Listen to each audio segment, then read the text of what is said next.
ਤੁਹਾਨੂੰ ਯਕੀਨ ਦਵਾ ਦਿਆਂ ਅਸੀਂ ਮੋਰਚਾ ਜਿੱਤ ਚੁੱਕੇ ਹਾਂ। ਜਦੋਂ ਬਾਰ-ਬਾਰ देश ਦਾ होम मिनिस्टर मैनू कहता है कि राजेवाल जी आपके कानून वापस लेने में कोई आपत्ति नहीं, लेकिन हमने इतने सुधार किए हैं, बहुत से लेबर लॉज बनाए हैं, अगर आपकी बातें अभी मान ली तो कल को लेबर वाले आके बैठ जाएंगे। तो मेरा उन्होंने ये कहना भी जे इन्ने पाप किए तो इको बारी गंगा नहा लो, मीटिंग छड्ड के भज गए। उत्थे बैठे हाँ, एक तुहानू यकीन दवा दें असीं मोर्चा जित चुके हैं।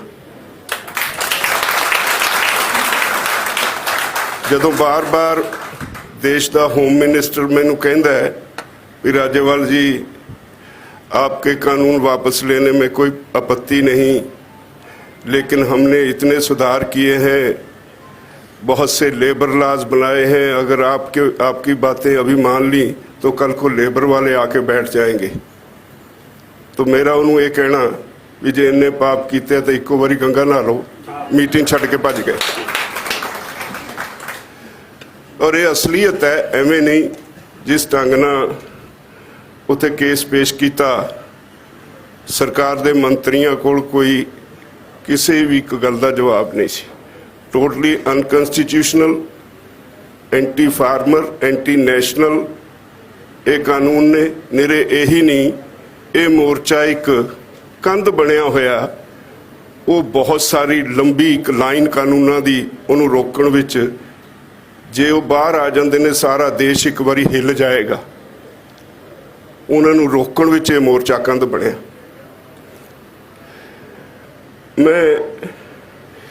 मेरे एक दिन दिमाग च कुछ आ रहा सी, असी एक मीटिंग चों निकले, मैं बैठा सोच रहा सी अपने मन नाल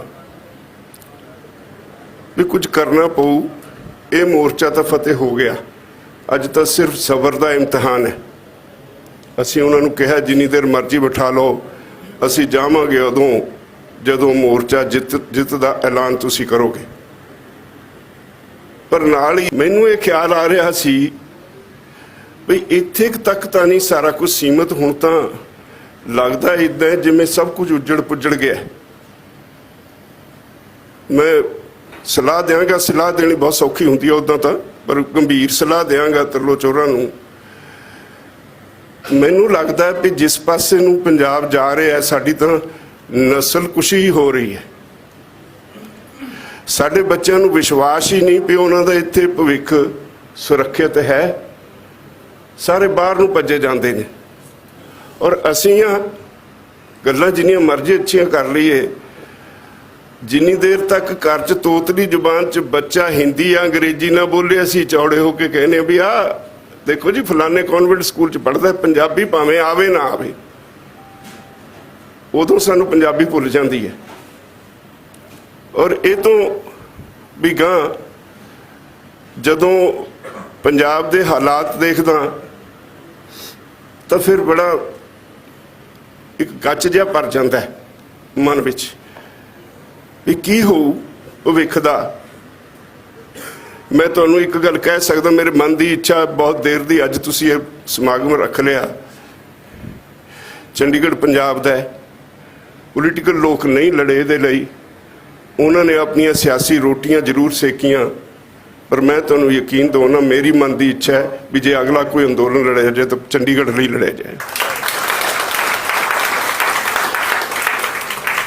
मन की इच्छा है भी पंजाब का सभ्याचार, पंजाब की माँ बोली, पंजाब दी आर्थिकता सब कुछ बर्बाद हो रहा है। जिन्नी पोलीटिकल पार्टियां च लीडरशिप बैठी है, किसी को कोई चिंता नहीं। बदकिस्मती ये है इस देश की, खास तौर पर पंजाब की राजनीति च इहो जिहा मोड़ आ गया, इहो जिहा स्टफ राजनीति च आ गया जिहड़ा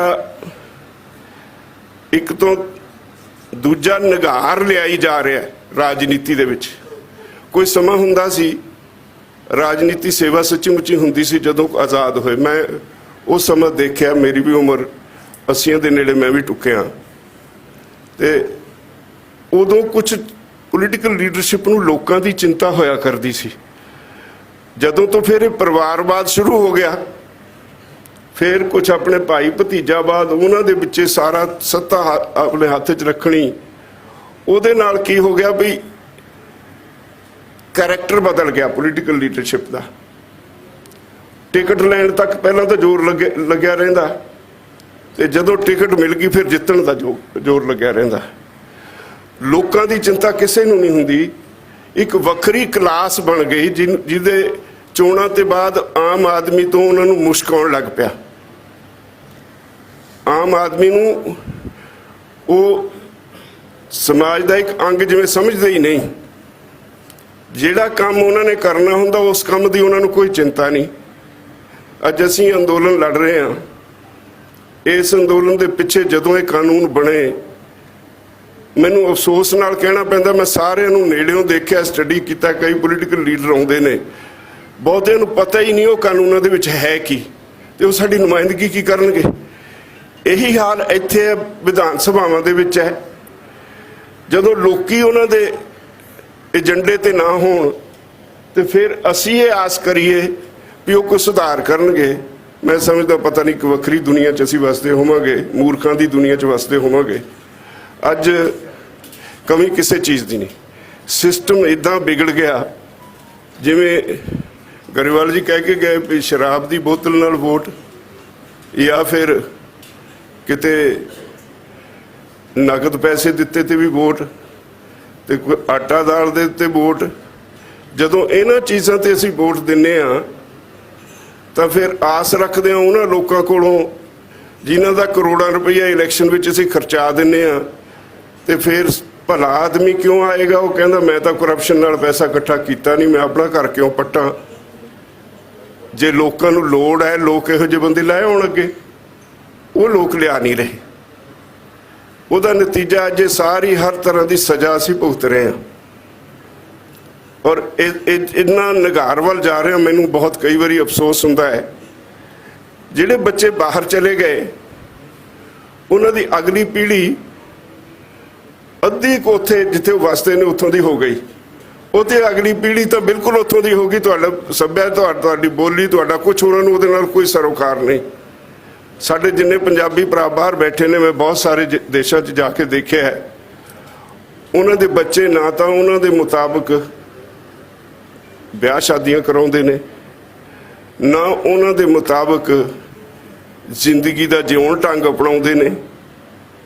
ਜਿਹੜੀ ਉਹਨਾਂ ਨੂੰ सोसाइटी मिल गई, उत्थे कोई गोरियां दी मिल गई, कोई कालियां दी मिल गई, वो जिद्दां दा रहन सहन उन्हां दा ਉਹਦੇ ਵਿੱਚੋਂ मस्त रहिंदे ने ते मापिਆਂ ਨੂੰ बुढ़ापे विच उन्होंने कोई परवाह नहीं।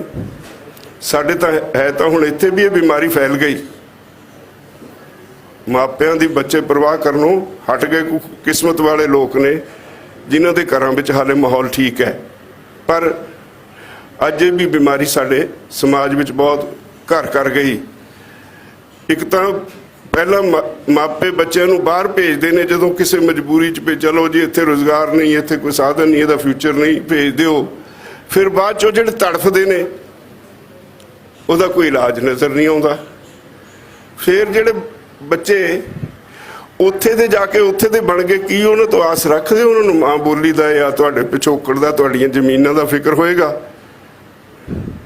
बहुत सारे रिश्तेदार ने बाहर बैठे, जदों उन्हां दे बच्चों नाल गल करी दी, वो कहंदे ये तो डैड दा है, जे उत्थे कोई थोड़ी उत्थे जमीन है डैड दी है, सानू नहीं उहदे नाल कोई सरोकार, कोई इत्थे नाल मोह ही नहीं। ਜਿਹੜੇ ਪੰਜਾਬ ਦੀ ਪੰਜਾਬੀ ਦੀ ਪੰਜਾਬੀਅਤ ਦੀ ਅਸੀਂ ਗੱਲ ਕਰਦੇ ਹਾਂ ਉਹਦੇ ਨੇੜੇ ਤੇੜੇ ਵੀ ਨਹੀਂ ਉਹ, ਤੇ ਫਿਰ ਇਹ ਨਸਲ ਕੁਸ਼ੀ ਨਹੀਂ ਤਾਂ ਹੋਰ ਕੀ ਹੈ। ਅਸੀਂ ਆਪਣੇ ਆਪ ਜਦੋਂ ਅੰਗਰੇਜ਼ੀ ਨੂੰ ਤਰਜੀਹ ਦਿੰਨੇ ਆ, ਜਦੋਂ ਅਸੀਂ ਆਪਣੇ ਆਪ ਭੁੱਲ ਗਏ ਆ, ਆਪਣੇ ਸੱਭਿਆਚਾਰ ਨੂੰ ਆਪਣੇ ਆਪ ਭੁੱਲ ਗਏ ਆ, ਸਾਡੀਆਂ ਰਹੁ ਰੀਤਾਂ ਨੂੰ, ਸਮਾਜਿਕ ਰਹੁ ਰੀਤਾਂ ਨੂੰ, ਤਾਂ ਫਿਰ ਹੋਰ ਗੰਭੀਰ ਚਿੰਤਾ ਕਰਨੀ ਬਣਦੀ ਹੈ।